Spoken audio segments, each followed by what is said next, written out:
Learn about Alberta garden flowers. Notice the difference between the singular and plural versions of the flowers. Notice which flowers are perennial flowers. Perennial means that they come up every year by themselves.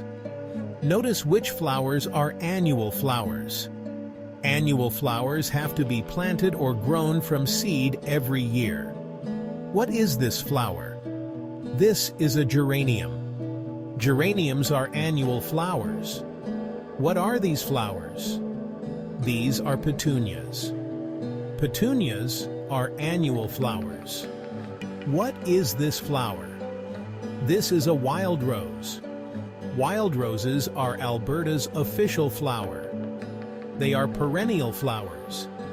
What is this flower? This is an iris. Irises are perennial flowers. What are these flowers? These are daisies. Daisies are perennial flowers. What are these flowers? These are daylilies. Daylilies are perennial flowers. What are these flowers? These are sunflowers.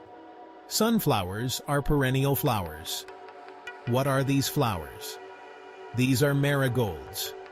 Marigolds are annual flowers. Marigolds are Edmonton's official flower. What are these flowers? These are peonies. Peonies are perennial flowers.